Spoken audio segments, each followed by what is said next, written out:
مفتی وسیم دہلوی کے بیانات کے لیے مفتی صاحب کے official channel MW Islamic channel کو سبسکرائب کریں۔ الحمد لله وكفى وسلام على عباده الذين اصطفى أما بعد فأعوذ بالله من الشيطان الرجيم بسم الله الرحمن الرحيم أفحسبتم أنما خلقناكم عبثا وأنكم إلينا لا ترجعون صدق الله مولانا العظيم۔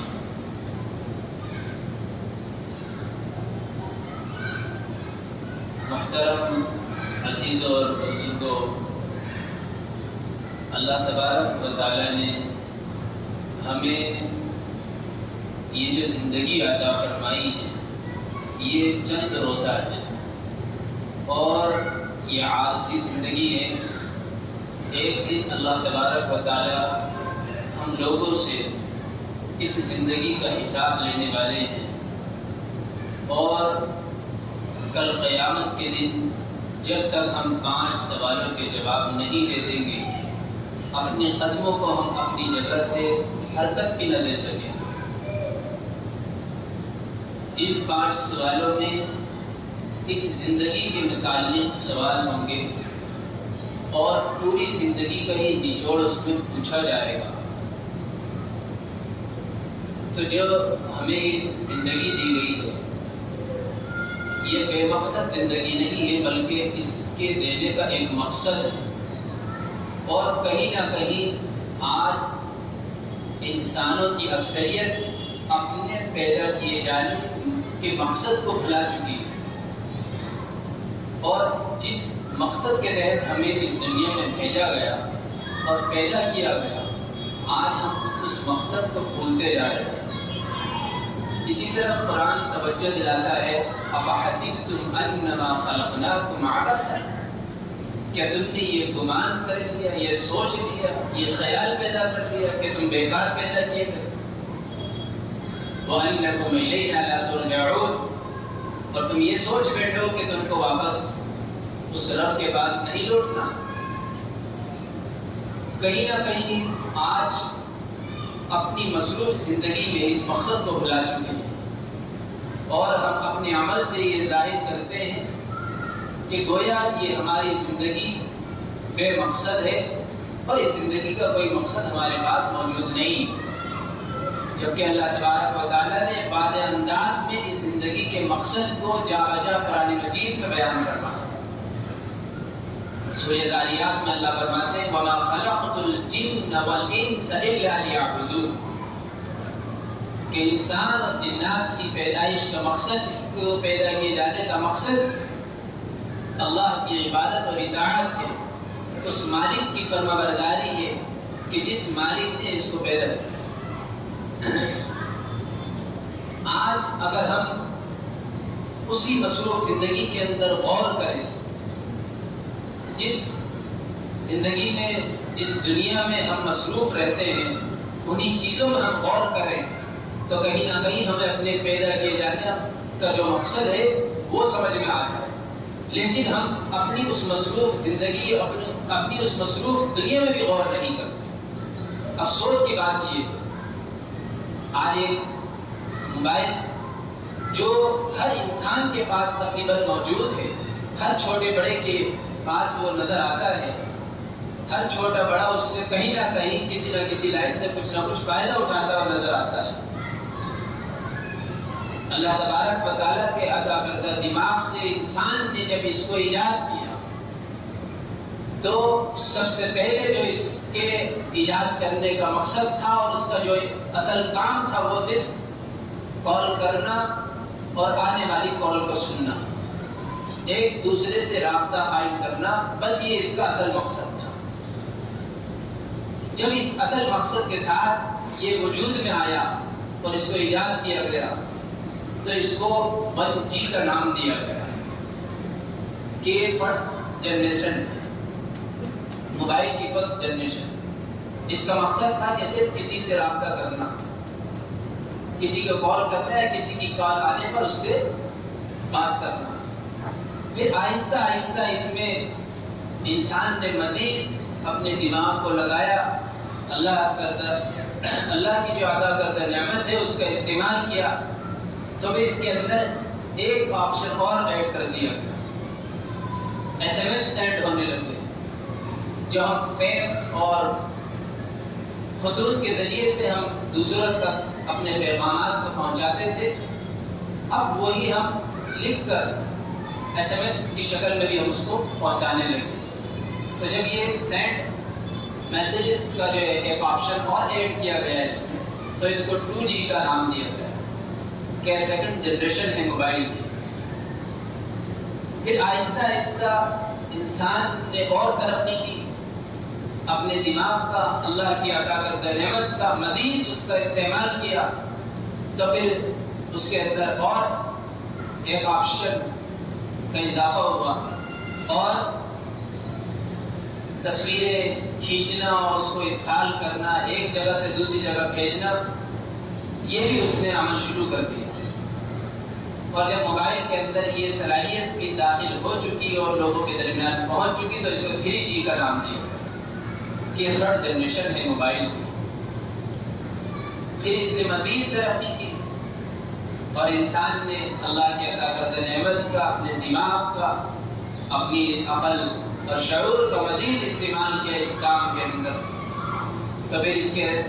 اس میں اور چیزیں مزید آتی گئی اور چیزوں کی صلاحیت اس میں پیدا ہو گئی کہ اس کے ذریعے سے موویز، فلمز اور اس طرح کی ویڈیوز وغیرہ بنانا اور اس کو ارسال کرنا، دنیا میں ایک جگہ سے دوسری جگہ بھیجنا، یہ آسان نظر آنے لگا۔ تو پھر اس کو موبائل کے ماہرین نے 4G کا نام دیا کہ یہ 4th جنریشن۔ آج ہم دیکھیں کہ یہی موبائل آگے بڑھتے بڑھتے اور انسان جس نے اس کو ایجاد کیا تھا، اللہ کی عطا کردہ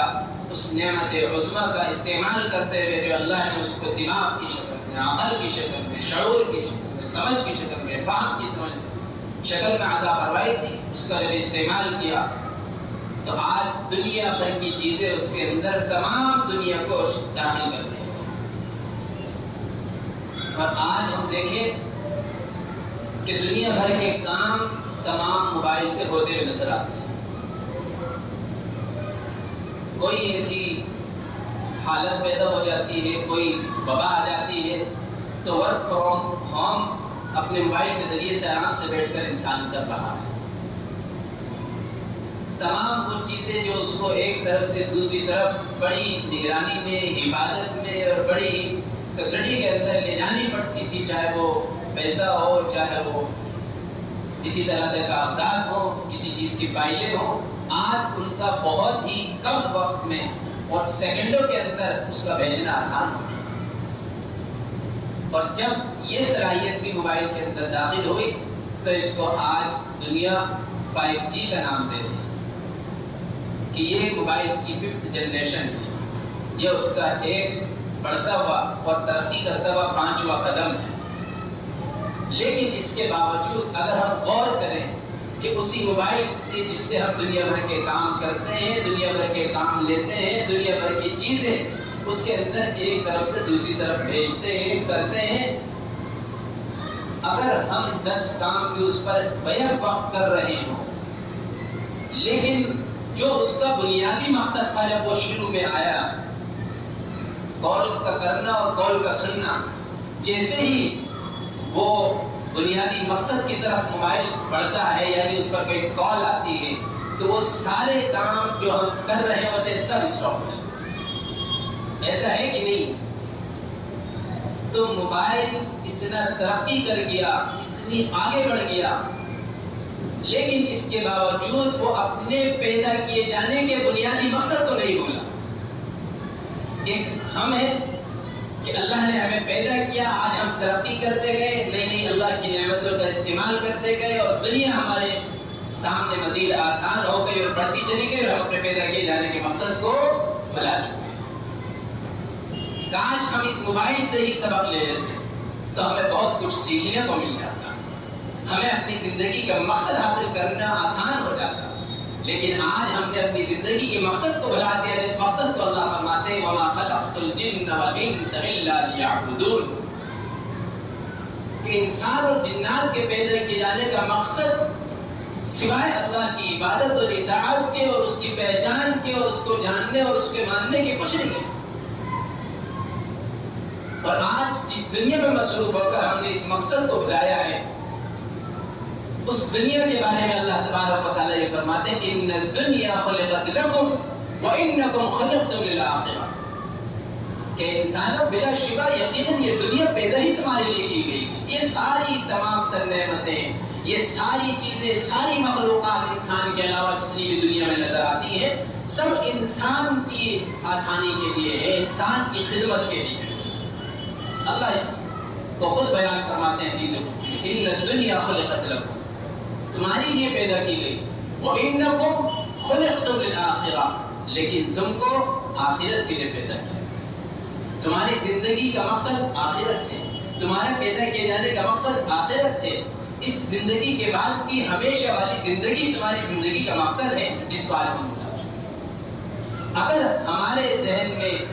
وہ آخرت مقصد ہو اور اس مقصد کو ہم سامنے رکھ کر زندگی گزاریں، اپنے روزمرہ کے اعمال کو انجام دیں، تو یاد رکھیے گناہوں سے بچنا، فضول چیزوں سے بچنا ہمارے لیے آسان ہو جائے. اللہ کا مطیع اور فرمانبردار بننا ہمارے لیے آسان ہو جائے. اللہ کا محبوب بندہ بن جانا اور اس کے محبوب بندوں میں شامل ہو جانا ہمارے لیے آسان ہو جائے. لیکن کہیں نہ کہیں ہم آج اپنے پیدا کیے جانے کے مقصد کو بھلا چکے ہیں، جبکہ اللہ تبارک و تعالیٰ نے خود اور اپنے نبی کے واسطے سے بھی اس دنیا کی حقیقت کو بہت واضح طور پر بیان فرمایا کہ اس دنیا کی جو حقیقت ہے وہ مچھر کے پر کے برابر کی بھی نہیں. اور یہ دنیا جہاں تک ہمیں عارضی طور پر ملی ہے، حدیث مبارکہ میں آتا ہے الدنیا مزرعۃ الآخرہ، یہ دنیا آخرت کی کھیتی ہے. تو ہماری ایک کسان کی حیثیت ہے، یہ ہمارے اعمال ہیں جس کی ہم کھیتی کر رہے ہیں. تو آج جیسے اعمال کریں گے ویسے ہی آخرت میں اس کا صلہ ملے گا. جو کچھ بوئیں گے وہی آخرت میں کاٹیں گے. آج کوئی سوچے کہ میں غلط طریقے سے، دھوکہ دڑی سے، فریب سے اور غلط راستوں سے، 2 نمبر کے راستوں سے اپنے مال کو جمع کر لوں، اپنے آپ کو سکون دے دوں اور ایک بڑا بنگلہ اور ایک بڑی گاڑی اور آسائش اور عیش و آرام کے سامان کو جمع کر لوں اور کل قیامت کے دن میں بچ جاؤں، تو ایسا ممکن نہیں. بلکہ جیسے اعمال آج ہوں گے ویسے ہی کل آخرت میں فیصلہ ہوگا، ویسے ہی آخرت میں کھیتی کاٹی جائے گی. تو یہ دنیا کی زندگی ہمارے لیے آخرت کا کیا ہے؟ مزرعۃ الآخرہ، آخرت کی کھیتی ہے. اس لیے ہم اپنے پیدا کیے جانے کے مقصد کو نہ بھلائیں کہ ہمارا آخر پیدا کیے جانے کا مقصد کیا ہے. اسی مقصد کو اور مزید اللہ تبارک و تعالیٰ قرآن مجید میں بیان فرماتے ہوئے ارشاد فرماتے ہیں سورۃ الملک میں الذی خلق الموت والحیاۃ لیبلوکم ایکم احسن عملا، کہ انسانوں تمہاری زندگی میں یہ جو موت کا سلسلہ رکھا ہے، جو زندگی دینے کا سلسلہ رکھا، اور پھر اس زندگی کے عطا کرنے کے بعد ایک دن پھر ہر ایک کو موت آ رہی ہے. یہ جو آواگمن کا سلسلہ ہے کہ ایک آتا ہے دوسرا جاتا ہے، اور جو آیا ہے وہ گیا ہے، اور جو آ رہا ہے وہ بھی ایک دن جا کر رہے گا. یہ جو اللہ تبارک و تعالیٰ نے آواگمن کا سلسلہ رکھا ہے، یہ جو موت اور زندگی کا، موت اور حیات کا سلسلہ رکھا ہے، موت اور زندگی کا سلسلہ رکھا ہے، اللہ فرماتے ہیں لیبلوکم ایکم احسن. یہ صرف اس لیے ہے تاکہ میں اپنے بندوں کو پہچان لوں کون رحمان کی مان کر آتا ہے، کون شیطان کی مان کر آتا ہے. تو ہم یہاں اس زندگی میں رحمان کی ماننے کے لیے پیدا کیے گئے، لیکن کہیں نہ کہیں آج ہماری زندگی کا، آج روز مرہ کا زیادہ تر وقت اور حصہ ہمارا شیطان کی ماننے میں اور اس کی اتباع میں اور اس کی خواہشات کے پورا کرنے میں گزرتا ہے. تو ہم اپنے پیدا کیے جانے کے مقصد کو یاد کریں، آخر کیا مقصد ہے، اس کو ذہن میں رکھ کر زندگی گزاریں. اور اگر ہم ایسے ہی غفلت کے ساتھ، سستی کے ساتھ اور اپنے مقصد کو بھلا کر زندگی گزارتے رہیں، یاد رکھیں وہ دن دور نہیں جس دن ہماری آنکھیں بند ہوں گی اور اس زندگی کے بارے میں سوالات شروع ہو جائیں گے، جس میں سے 3 سوال قبر میں ہوں گے اور 5 سوال آخرت میں ہوں گے، قیامت کے میدان میں. اور وہ 3 سوال بھی آسان نہیں ہو پائیں گے کہ کوئی شخص یہ سوچے کہ قبر کے 3 سوالات کہ جوابات میں آسانی سے دے دوں گا اور آج میں اس کو یاد کر لوں گا کہ میرا رب اللہ ہے. جب وہاں پوچھا جائے گا بتاؤ من رب کا، تمہارا رب کون ہے؟ تو مردہ جواب دے گا ربی اللہ، میرا رب اللہ ہے. تو آج اگر ہم اس سینٹینس کو، اس جملے کو اگر ہم رٹ لیں، یاد کر لیں، تو یہ یاد کرنے سے کام نہیں چلے، بلکہ آج اس زندگی میں رب کو رب مان کر گزارنا ہوگا، اللہ کو پہچان کر اس زندگی کو گزارنا ہوگا. جبھی ہم وہاں پر جواب دے پائیں گے کہ ہمارا رب اللہ ہے، کہ ہم نے اس زندگی کے اندر اللہ کو جانا ہوگا، اللہ کو پہچانا ہوگا، اس کے حکموں پر ہم عمل کر کے گئے ہوں گے. تو پھر ہم وہاں پر جواب آسانی کے ساتھ دے سکیں گے کہ ہمارا رب کون ہے؟ اللہ. اور اگر صرف ہم ایسے ہی خام خیالی میں چلے گئے اور ہم نے یہ سوچا کہ اللہ تو غفور الرحیم ہے، اللہ تو عفو کریم ہے، اللہ تو مغفرت فرمانے والا، بے شک ہے، اس میں کوئی شک کی بات نہیں ہے. لیکن کوئی شخص غفلت کے ساتھ زندگی، گناہوں کے ساتھ زندگی صرف اس وجہ سے گزارے کہ اللہ تو غفور الرحیم ہے، یعنی اللہ پر لمبی لمبی امیدیں باندھ کر گناہ کی زندگی کو پڑا رہے، غلط کاموں میں پڑا رہے، غلط آمدنی جمع کرتا رہے، تو کہیں نہ کہیں اس شخص سے بڑا بیوقوف اس دنیا میں کوئی موجود نہیں. اور یہ بات اپنی طرف سے نہیں کہی جا رہی، بلکہ اللہ کے نبی صلی اللہ علیہ وسلم نے فرمایا الکیس من دان نفسہ وعمل لما بعد الموت. تم تمام انسانوں میں سب سے زیادہ عقل مند اور بامراد، مراد کو پہنچنے والا، منزل تک پہنچنے والا وہ شخص ہے جو موت کے بعد ہمیشہ والی زندگی، آخرت کی زندگی کے لیے آج عمل کر لے. والعاجز من اتبع نفسه هواه وتمنى على الله الرحمن.